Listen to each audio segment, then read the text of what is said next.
The herd has spoken and we've listened. We know you guys want more content.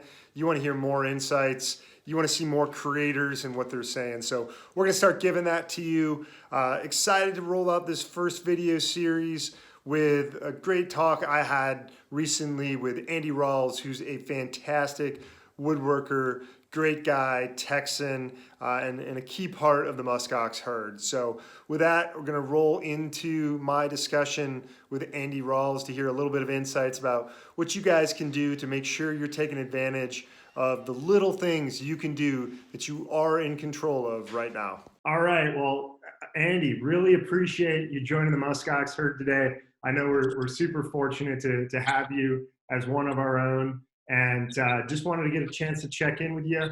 And maybe a good place to start for those members of the herd that aren't super familiar with you, kind of, you want to share a little bit about your background and who you are and what you do, that'd be fantastic. Yeah, it'd be great, man. I appreciate you having me on.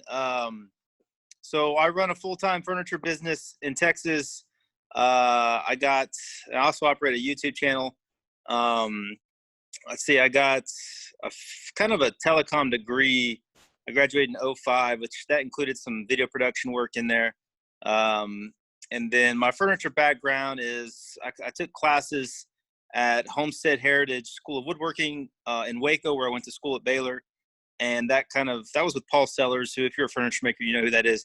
That kind of pushed me in that direction. It's really where I kind of found my passion for it. And from there, I got to do an apprenticeship with Brian Boggs in Kentucky.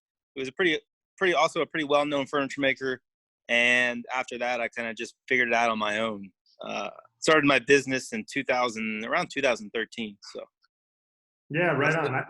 I think that's one of my favorite parts about you and what you do is you're definitely a figure it out on your own kind of guy.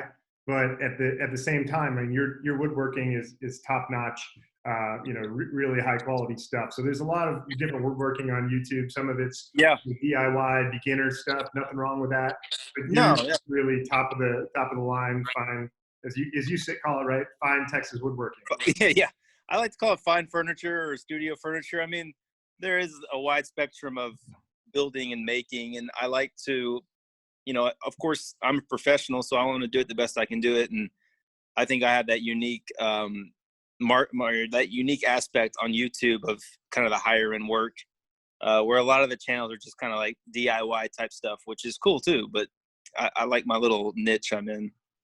Yeah, absolutely. Well, I want to kind of dive into the current situation a little bit. I know my own personal philosophies is there's two things you can do. One is sit around and ruminate and worry about the things that you can't control. Yeah. And two is to go out and do something about what it is that you can control. So for everybody right now, these are tough times, but I'm curious to hear, what is it that you're doing right now to go out and get after it with respect to the things that you can control? Well, as far as the business side, I've been proactive. I've been fortunate in my business to have work come to me, and that's actually slowed down quite a bit. So I've been a little more proactive on the marketing side, sending out email blast and trying to reach out to old clients. Because a lot of times with a business like mine, you have a core of like maybe 8 to 10 clients who have ordered a lot. And often if I send an email and say, hey, I'm a little slow, if you need something, I got quick turnaround, that'll generate work for me pretty quickly. And then on the content creation side, since I've been a little slower in furniture, I've been trying to pump out more videos and do that. Although I wouldn't say I've been super successful. But I mean, I guess I'm just trying to get more content out there and trying to be a little more proactive in getting business in the shop. Yeah, no, I love it. I mean, even at MuskOx, we're trying to do the same thing. Like, hey, we know a lot of people aren't going to be buying clothing right now, but what is it we can do to add value, and where can we help people? Because everyone needs a little bit of a hand. Yeah, that's great, right? So one of the things that, again, like, big philosophy is and I think this comes from me being the son of a military guy, Navy captain. You designed a fantastic sword case for my pops. Yeah, I owe you parts for that still too. We'll talk about that another time. All right. Sounds like a plan. But one of the big beliefs of the military, and one of the reasons they had you make your bed in the morning and you do a lineup, is to teach you about making sure you can do the little things correct and getting confidence. So the whole idea being, look, if you can't do the little things right, you're never going to be able to do the big things right. Mm. So, again, during these times, are there any little things that you find yourself doing that are really helpful for you to try to, to help you get in a rhythm, Yeah, to help you know that you're making progress with your kids, with your wife, with your business, whatever it may be? man, I you know I think it's easy in this time where we're all working from home to fall into a pattern of laziness. So I think I have tried to been. I usually try to get pretty early, but I've been proactive about getting out of bed early in the morning and getting some time to myself and getting some work done early in the morning. And I find myself if I get out of that rhythm and I wake up with the family, which usually they're not crawling out of bed till 7:30 or 8, it just I start the day already a little bit stressed because man, it's like 9 o'clock and I'm just now getting in the shop and getting started working. So I think that's a great one. I think with the kids, you have to have a little bit more of a laid back mentality and just kind of let things slide because like just today, my wife was like, I got to get, she spends the whole week with them and it's Saturday and we're halfway through the day and I'm like, oh my gosh, like this is crazy. And my wife bails and like, she's going to go read a book. And I'm like, I have to just be patient and give her that time and just have fun with the kids and not, because they don't get it. My daughter's always like, Dad, I'm so sick of this virus. Like, why can't we go do anything? And, you try to explain it to them, but she doesn't really get it. So Yeah.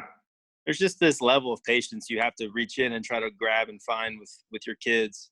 Yeah, and what a blessing if at the end of this you can look back in the mirror at yourself and say, I was patient during that time, and I gave grace Yeah. to my wife and my kids. Didn't get exposed to the stress that I know we're all feeling right now. Yeah, exactly. Yeah. Yeah. I tried really hard because there are days when I'm pretty stressed out if work's not going well. I try really hard when I leave the shop to leave it in the shop, as a lot of people do, but it's just, it's a really bad way to live life, to take your work stress into your family, into your house. You got to try to leave it if that's at all possible. So Yeah, I have some kind of ability to like flip off emotions, so I can kind of turn it off and just go have fun. So yeah. One of the things I've done that I found to be super helpful is at the end of the day in work, I'll take my dog for a walk. It's like just that little separation is super helpful. that is good, man. And it kind of gives me a chance to reset my mind. So yeah, I think you're so right, leaving things in the shop. Yeah. What is it that you think might be a silver lining to this? I mean, I've heard a lot of people kick around different things like, "Hey, I've reconnected with old friends that I haven't in years," which is cool. Yeah. Is there anything that you see as like a silver lining to all this madness? I think it's cool to see how people have had to find ways to enjoy themselves. And a lot of that just involves like getting out of the house and just going for a walk. Like if you drive through Bernie, you don't normally see a lot of people out walking around, but during this, there's people all out kind of enjoying being outside, especially when the weather's good. Now, I think that's great. I think that's, we get too tied into the schedule of being in our houses or being on screens and all that stuff. So that's what I told Emily. Like they spend a lot of time going on walks now and going down to the local river in our town where you can walk. And I'd like to see that continue when this is over. I don't want to see everyone going back to like just sitting in their houses. I don't know. I don't know if I'm going anywhere good with this, but I feel like people are out and about a lot better in our town, which it's a great thing. Yeah, it is. It is. It's like that's the one outlet people have, and it's great to see people be able to appreciate the little things. I got two last questions for you, Andy. Yeah. I'll let you get back to your day. So number one, what is it that you're most looking forward to getting a chance to do here after this is all behind us? I think we're gonna go do a vacation of some kind. Maybe go up to the mountains. So that's probably what I'm looking for. We also have a beach vacation planned in the fall, which I'm excited about. So basically getting out of Texas and going to do something fun.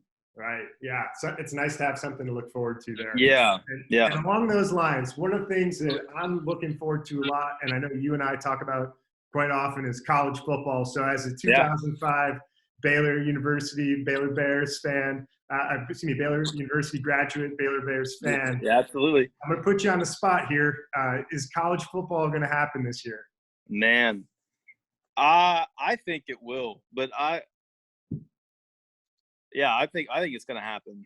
I like it. I appreciate the optimism. Yeah, it is optimism, but I don't know if they can. I think by that time of the year, September, if they're going to shut it down, people are going to go crazy. Because we're going to be 2 or 3 months from now, and I can already sense people are getting tired of this. And you can only control it so much. So right, we'll see. Yeah, it'll be a sad day, man. I was just sitting here thinking about how I think we'd be in the NBA playoffs right now. Not that my team would be in the playoffs, but I miss watching Spurs basketball. So I hear you. Yeah, well, hopefully college football will happen. Hopefully they're going to find some way to be able to crown a champion for the NBA. I don't know how they'll do that. What do you think? You think it's happening?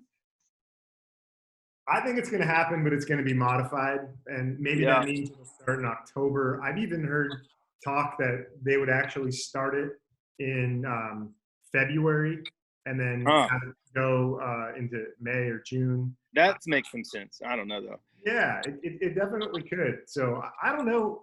I don't know what form it'll take, but I think there's nothing more American than college football. Yeah. One way or another, we'll find. Well, imagine too, like coming out of this and getting imagine how big football will be this year if it happens, because everyone's coming out of not having sports. We missed the tournament. We missed the NBA. That's exciting if it all shuts down, and then we've got college football starting up. So Vegas is ready. I know that much. Yeah.